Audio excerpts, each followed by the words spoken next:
This is the story of a man named Stanley. Stanley worked for a company in a big building where he was employee number 427. Employee number 427's job was simple.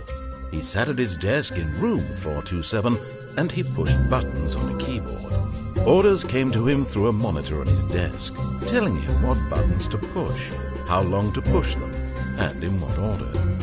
This is what employee 427 did every day of every month of every year. And although others might have considered it soul-rending, Stanley relished every moment that the orders came in, as though he had been made exactly for this job. And Stanley was happy. And then one day, something very peculiar happened. Something that would forever change Stanley. Something he would never quite forget. He had been at his desk for nearly an hour when he realized that not one single order had arrived on the monitor for him to follow. No one had showed up to give him instructions, call a meeting, or even say hi. Never in all his years at the company had this happened, this complete isolation. Something was very clearly wrong. Shocked, frozen solid, Stanley found himself unable to move for the longest time. But as he came to his wits and regained his senses, he got up from his desk and stepped out of his office.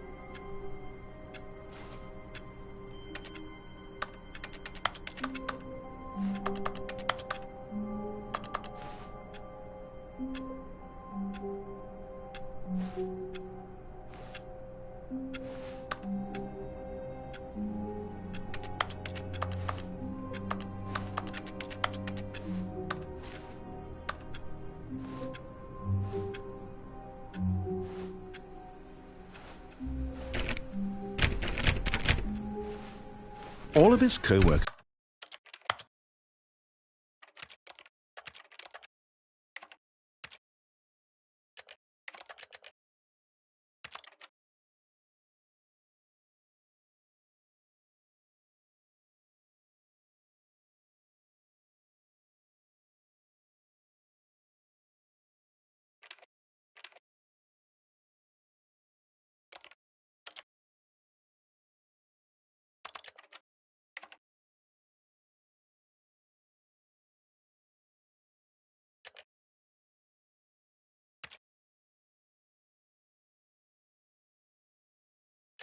were gone. What could it mean? Stanley decided to go to the meeting room. Perhaps he had simply missed a memo. No matter how hard Stanley looked, he couldn't find a trace of his co-workers.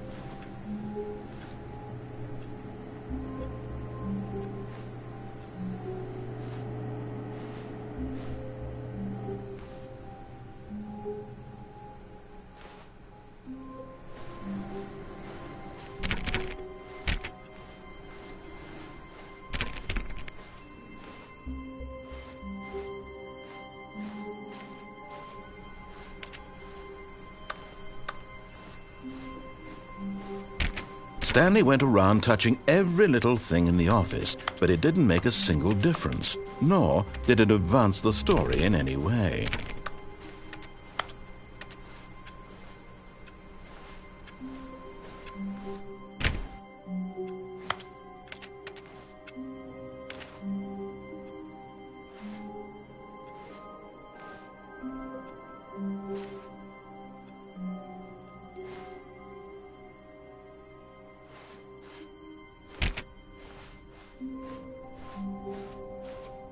When Stanley came to a set of 2 open doors, he entered the door on his left. This was not the correct way to the meeting room, and Stanley knew it perfectly well.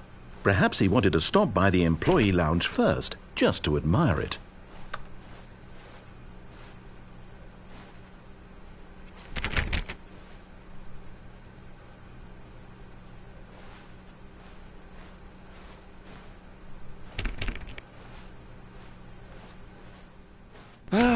Yes, truly a room worth admiring. It had really been worth the detour after all, just to spend a few moments here in this immaculate, beautifully constructed room. Stanley simply stood here, drinking it all in.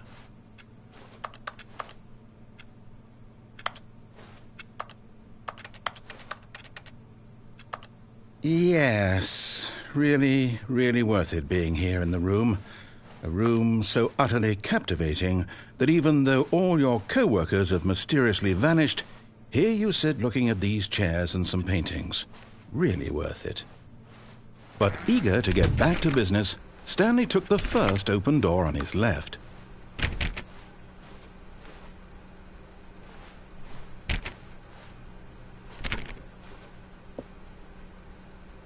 Stanley was so bad at following directions, it's incredible he wasn't fired years ago.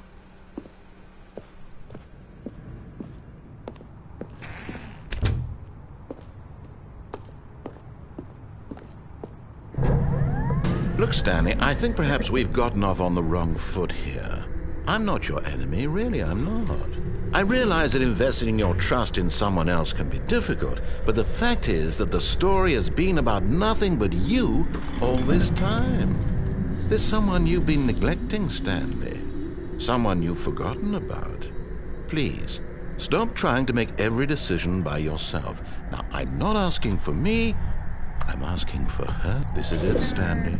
Your chance to redeem yourself, to put your work aside, to let her back into your life. She's been waiting.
That's her, Stanley.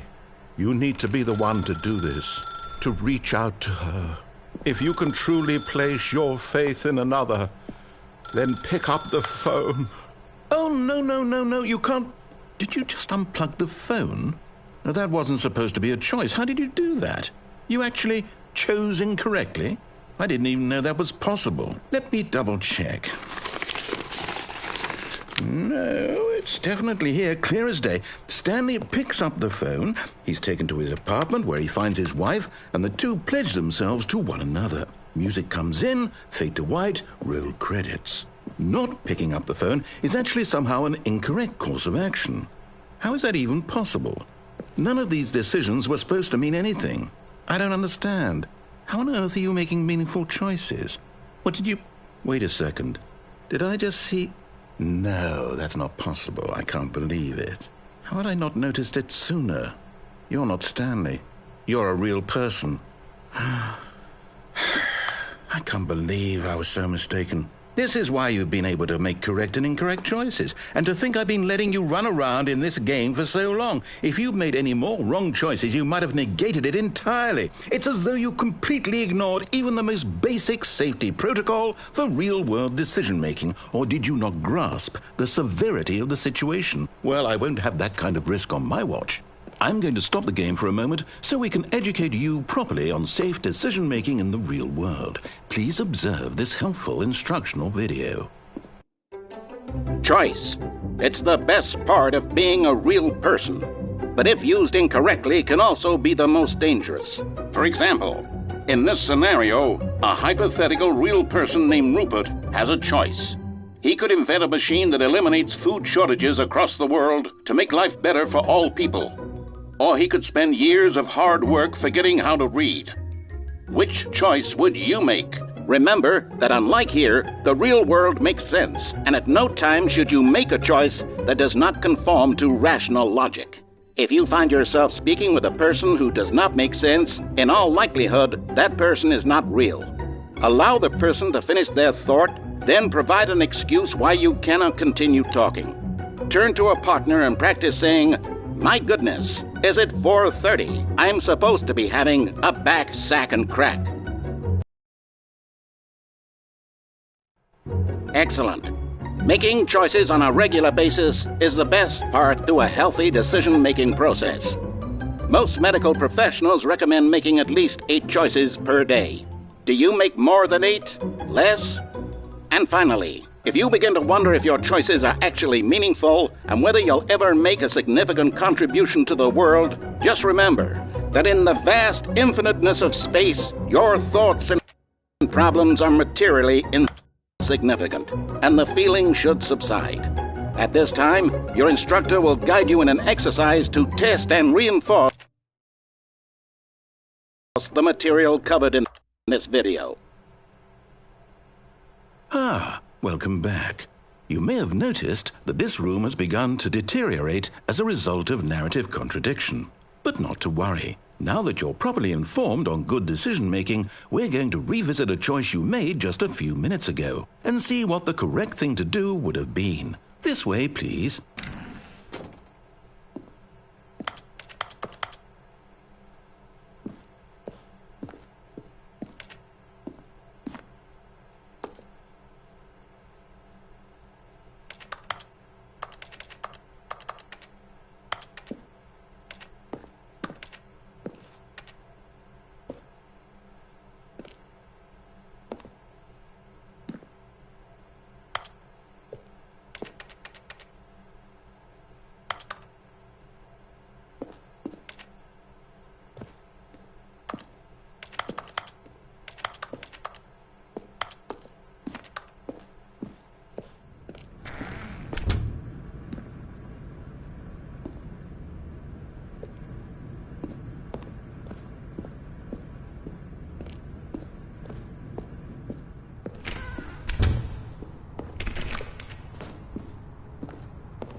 Now that we know your choices are meaningful, we can't have you jumping off the platform and dying. Imagine the main character dying senselessly halfway through the story. That story would make no sense at all. We just need to get you home as soon as possible before the narrative contradiction gets any worse. Unfortunately, it seems this place is not well equipped to deal with reality.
Almost there. You'll take the door on the left, back to the correct ending, the story will have resolution once again, and you'll be home free in the real world.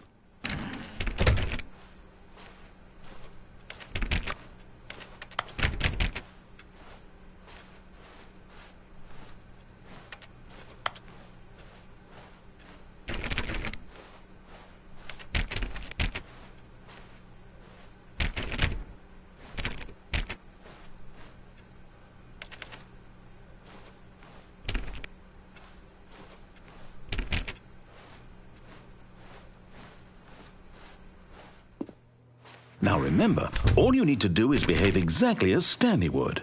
That means choosing responsibly and always putting the story first. I'm quite sure you'll be up to the task. Just follow my lead and you'll be fine. All right. When Stanley came to a set of 2 open doors, he entered the door on his left.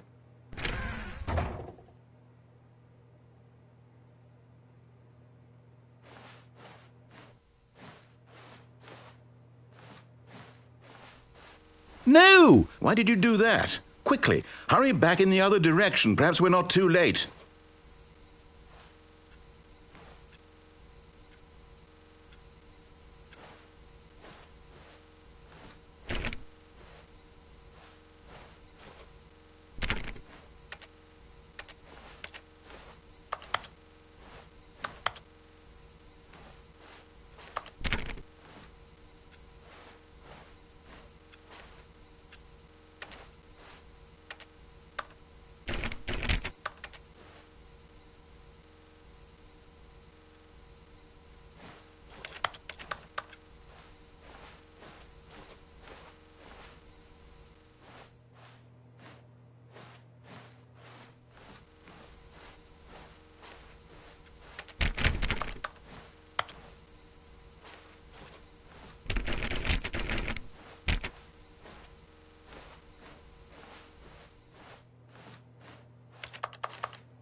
Oh, it's ruined.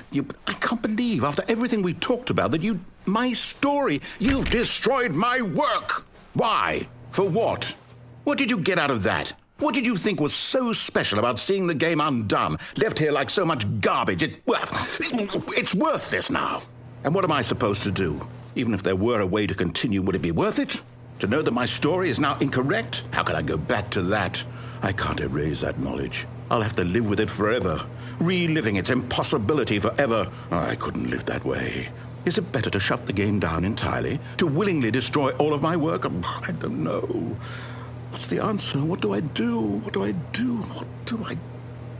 No, I have to. I have to shut the game down. I have to. I have to.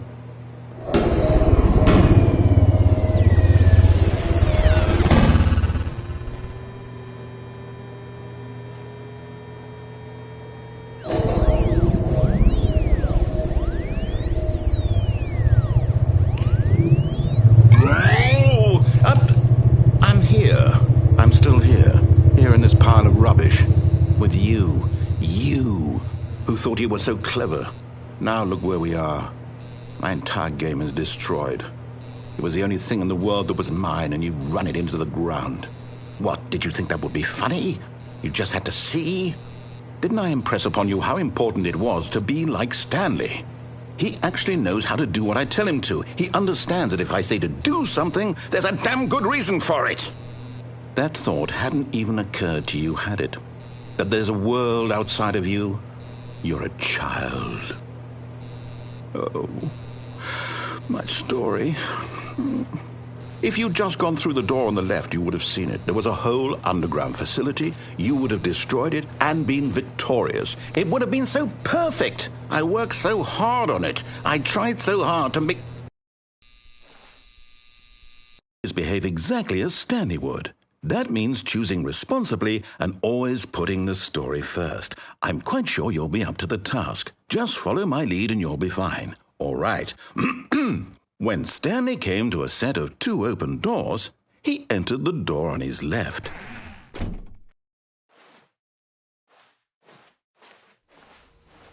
No! Why did you do that? Quickly, hurry back.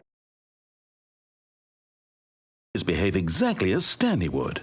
That means choosing responsibly and always putting the story first. I'm quite sure you'll be up to the task. Just follow my lead and you'll be fine. All right. When Stanley came to a set of 2 open doors, he entered the door on his left.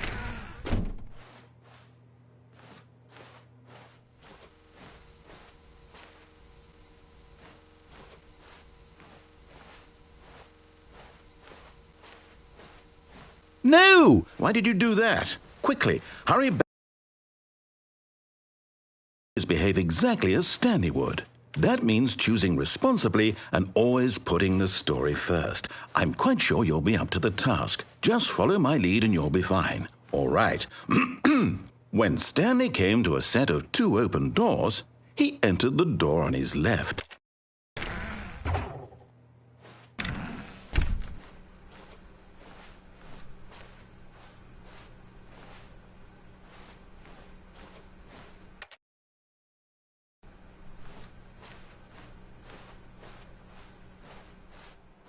Yet there was not a single person here either. Feeling a wave of disbelief, Stanley decided to go up to his boss's office, hoping he might find an answer there.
Coming to a staircase, Stanley walked upstairs to his boss's office.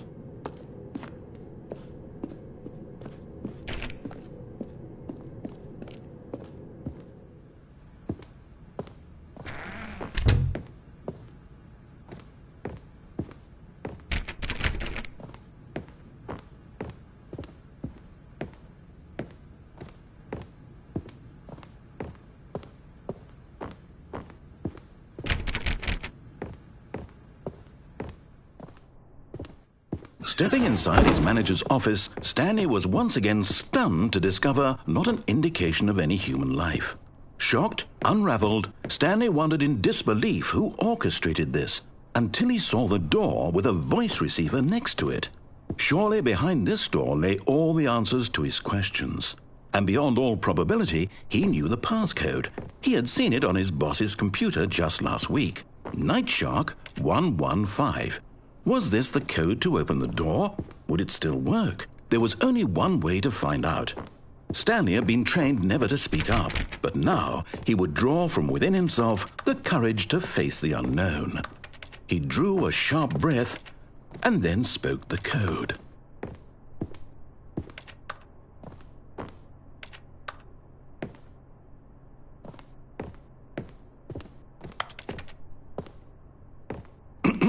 Stanley spoke the code. Night Shark 115. He spoke it into the receiver, right there on the wall.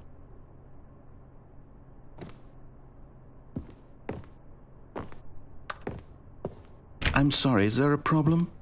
You didn't mishear me, did you? Please speak the code into the receiver. Otherwise, we can't get on with the story. This is a crucial step.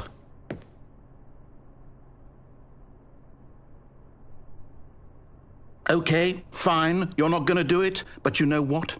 It's pretty humiliating to bring you this far, only for you to suddenly decide you have better things to do. I asked you for this one single thing, for your respect. The kind of respect Stanley shows for his choices. He knows what it means to take a story seriously.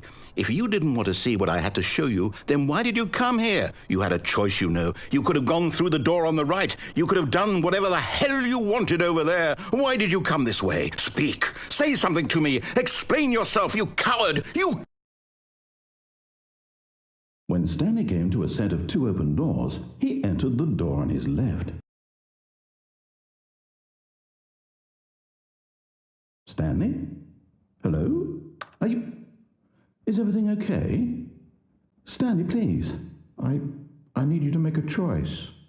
I need you to walk through the door. Are you listening to me? Can you hear me? Is everything all right? Stanley, this is important. The story needs you. It needs you to make a decision. It cannot exist without you. Do you understand me? Whatever choice you make is just fine. They're both correct. You cannot be wrong here. We can work together. I'll accept whatever you do. I simply need you to take that step forward, please. Choose. Do something. Anything. This is more important than you can ever know. I need this. The story needs it. So, you hear me? Are you there? Are you listening to this? Stanley, are you there? Okay. It's okay, I can wait. You need time to decide. Time to make sure your choice is correct. That is the best choice. That's all right. I'll wait for you to decide what's the right thing to do. Take as much time as you need.